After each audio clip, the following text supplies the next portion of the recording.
Halo, Assalamualaikum warahmatullahi wabarakatuh. Selamat pagi semuanya. Kami dari kelompok 7 mata kuliah pengelolaan kelas dari kelas 3C akan mempresentasikan materi fungsi dan masalah kelas yang diampu oleh Ibu Dr. Cucun Sunaingsi, SPD MPD.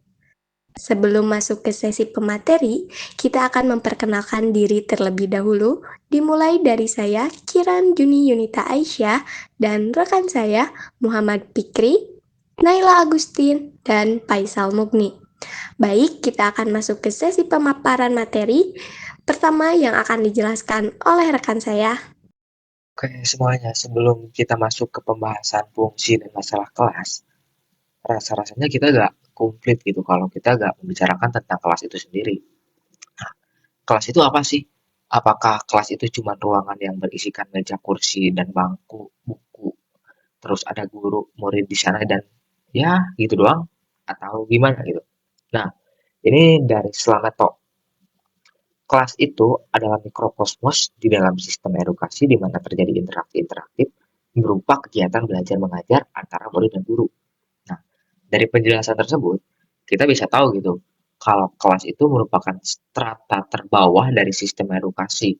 Kita ambil analogi sebagai piramida ya. Nih, piramida tuh misalkan ada 3 layer. Yang paling atas kita ambil dari top down dulu. Yang paling atas itu ada pemerintah yang memegang regulasi, menciptakan aturan-aturan, menciptakan batasan-batasan untuk pembelajaran di sebuah negara atau di sebuah tempat gitu.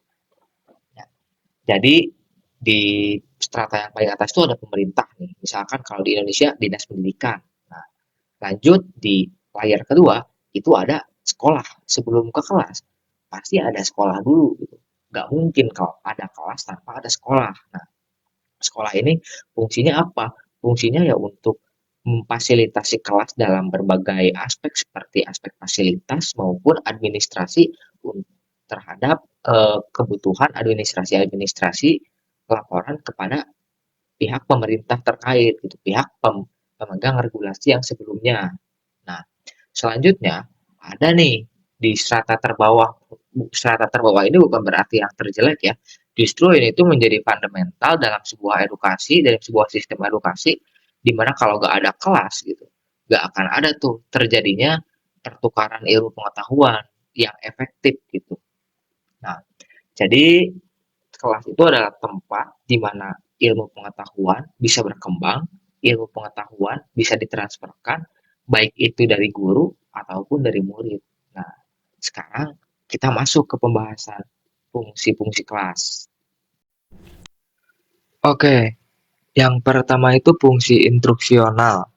Yang mana fungsi instruksional ini berkaitan dengan bagaimana guru merancang, melaksanakan, dan menilai proses pembelajaran agar tujuan pendidikan tercapai. Nah, misalkan kita kasih studi case seperti ini. Guru menjelaskan di papan tulis dan memberikan soal latihan yang sama untuk semua siswa. Namun, ada siswa yang cepat paham, ada juga yang tidak paham gitu, tapi tertinggal lah intinya. Jadi dia ini nggak cepat nanggapnya tuh. Nah, akhirnya tuh yang nggak cepat nanggap ini, dia jadi nggak fokus, malah dia mengganggu teman-teman yang ada di sekitarnya. Contohnya mengobrol, terus juga mereka kadang main-main lemparan kertas ke teman-temannya yang asalnya teman-temannya itu fokus mencoba mengerti sebuah materi yang dijelaskan oleh guru di kelas. Akhirnya mereka terdistract, mereka terganggu oleh teman-teman yang kehilangan fokus yang tadi, yang teman-teman yang tertinggal. Nah, fungsi kelas instruksi ini sebagai instruksional ini sebagai perintah ini dia itu supaya untuk membuat kelas yang tidak teratur menjadi teratur, supaya memaksimalkan potensi siswa yang tidak paham menjadi paham gitu. Dengan bagaimana? Misalkan dengan gurunya memberikan reward and punishment gitu. Guru ini memberikan sebuah apresiasi kepada murid yang paling cepat selesai. Contohnya, murid yang paling cepat selesai, dia bisa keluar duluan itu kalau mau istirahat. Tapi kalau misalkan belum selesai, murid itu harus selesai dulu, jadi gak bisa keluar. Nah, waktu istirahat mereka itu terganggu. otomatis murid ini akan terdistract. Bagaimana caranya? Si murid ini pasti berpikir untuk menyelesaikan tugas ini supaya dia bisa keluar bermain bersama teman-temannya. Nah, itu tuh ada fungsi pemerintah atau instruksional di mana tujuan kelas itu bisa tercapai gitu, di mana murid ini bisa menyelesaikan tugasnya dengan baik meskipun ada unsur sedikit paksaan gitu, tapi itu adalah fungsi instruksional dari kelas. Nah, selanjutnya ada fungsi sosialisasi. Kelas itu bukan tempat belajar akademik, tetapi juga tempat siswa belajar hidup bersama melalui interaksi, kerjasama, dan saling menghargai. Nah, meskipun dari sebelumnya kita bilang kelas itu adalah tempat terjadinya pertukaran ilmu pengetahuan antara guru dan murid, bukan cuma ilmu pengetahuan teman-teman, tapi ada juga aspek sosial yang dibentuk dalam kelas ini. Kita kasih contoh nih. Guru membagi siswa ke dalam kelompok untuk membersihkan sudut kelas. Ada beberapa anak yang langsung bekerja, tapi ada juga yang menolak dengan alasan itu tuh bukan tugas saya. Atau ada anak yang cuma main-main aja gitu. Nah, kalau dari fungsi kelas, dari fungsi sosialisasi ini, bagaimana caranya di kelas si siswa-siswa ini bisa meningkatkan aspek sosial mereka. Mereka bisa meningkatkan empati mereka, mereka bisa meningkatkan jiwa tanggung jawab mereka terhadap sosial, terhadap teman-temannya, rasa tanggung jawab mereka terhadap sesuatu yang memang sudah menjadi kewajiban si siswa gitu. Misalkan tadi beres-beres, tapi ya akhirnya dia tidak mau beres-beres karena gitu, dia nggak apa-apa lah, masih ada teman lain kok yang beres-beres. Nah, di kelas ini dia itu dibentuk, dia itu dilatih untuk meningkatkan jiwa sosialnya itu. Dan juga gitu, kalau kita lihat-lihat siswa kelas sekolah dasar nih, misalkan kelas 1 atau kelas 6 lah, kita ambil kelas 1 aja. Mereka tuh kan butuh bermain gitu, mereka tuh butuh bersosialisasi. Kalau mereka di rumah, belum tentu semua orang itu bisa berinteraksi dengan orang tuanya, belum tentu semua orang itu punya teman di rumahnya gitu. Jadi di kelas ini dia memiliki sesuatu yang memang tidak dia miliki di rumah gitu, dan itu bisa meningkatkan aspek sosial dia. Selanjutnya, ada fungsi pengembangan dan pengendalian diri. Kita bahas dulu yang fungsi pengembangan. Namanya juga pengembangan ya, otomatis harus ada peningkatan. Nah, cuman peningkatan dalam hal apa nih? Contohnya, mau itu dari peningkatan hal kognitif, afektif, ataupun psikomotorik gitu. Nah, di kelas ini harus bisa membentuk tiga aspek tersebut. Kita ambil rujukan formalnya misalnya dari Maslow sama Ki Hajar Dewantara. Manusia itu memiliki kebutuhan aktualisasi diri. Nah, kelas itu bisa menjadi wadah untuk memenuhi kebutuhan tersebut gitu. Bukan sekedar perkembangan kognitif, tetapi menggali potensi unik setiap anak gitu. Nah, kalau misalkan saya analogikan sebuah pohon gitu, di pohon itu kan ada akar, terus ada juga batang, ada juga ranting, ada daun, ada buah, ada bunga, dan lain sebagainya. Dan masing-masing bagian tersebut memiliki fungsi yang berbeda gitu. Nah, gimana caranya si anak ini dalam sebuah kelas dia tuh bisa menemukan dia itu sebagai apa, fungsinya sebagai apa. Nah, jadi si anak ini tahu gitu potensi dan minatnya masing-masing, di mana dia bisa nantinya bisa berkembang dengan sendirinya bahwa setelah dia keluar dari kelas tersebut, dia bisa mengembangkan potensi dan minat yang dia sukai dan dia ingin kuasai gitu. Jadi ketika seseorang itu bisa fokus dengan potensinya masing-masing, maka akan ada efektivitas yang terjadi dalam sebuah kehidupan bermasyarakat gitu. Di mana anak-anak ini dia kita harapkan bisa sangat-sangat bermanfaat dengan potensi dan keunikannya masing-masing gitu, teman-teman. Oke, yang terakhir, fungsi kelas ini adalah sebagai pengendalian diri, yang mana pengendalian diri ini dibangun lewat self regulation. Jadi anak itu harus belajar ngontrol tindakannya gitu melalui pengalaman langsung, observasi, refleksi, terus konsekuensi sosial yang dia dapat akibat apa yang dia lakuin gitu. Contoh, misalkan dalam sebuah kelas, anak ini ngelakuin kesalahan. Dia ini bakal nerima konsekuensi sosial.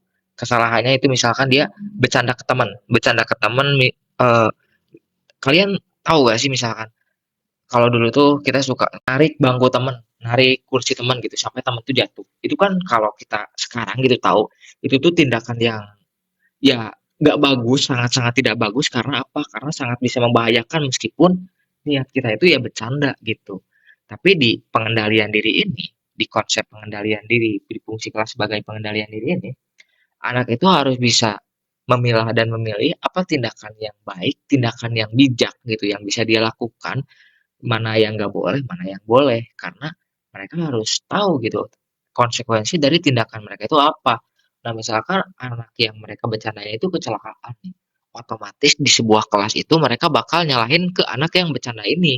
Nah, konsekuensi sosial yang dia dapat mungkin dia akan dimusuhin sama sekelas, mungkin dia akan disinisin, diejek gitu. Nah, dari situ dia harus mulai tuh pengendalian dirinya itu dia terbentuk lah.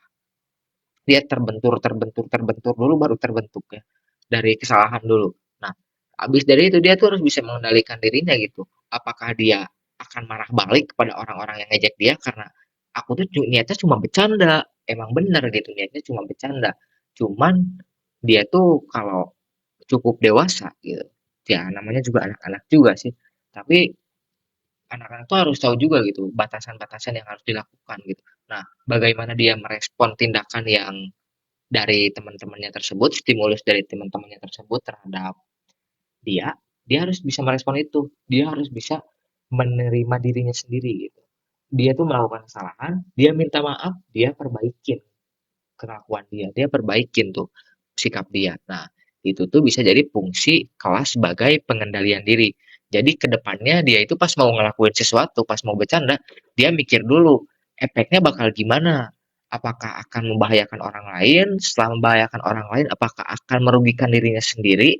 Nah, kalau dia tahu seperti itu, berarti dia gak akan ngelakuin hal tersebut lagi. Tapi kalau misalkan bercandanya, ya ini cuma have fun, terus juga gak ada yang dirugikan, semuanya happy, oke dia bakal lakuin. Nah, jadi dia tuh lebih bisa mengendalikan dirinya gitu, nggak impulsif.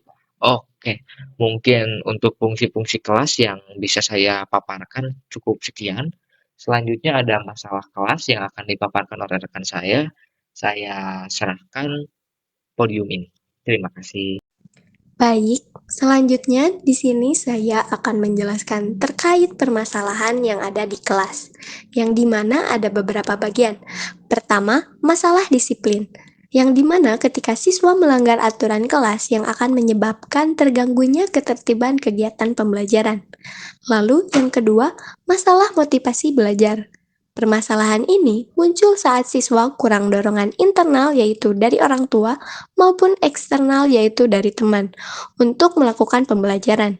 Lalu yang ketiga, masalah hubungan sosial, yang dimana timbul karena konflik atau kurangnya kerjasama antar siswa maupun dengan guru, sehingga suasana kelas tidak harmonis dan kurang kondusif. Lalu yang keempat adalah masalah individual, yang dimana berkaitan dengan perbedaan kebutuhan, kemampuan, dan karakter siswa yang tidak selalu sesuai dengan pola pembelajaran.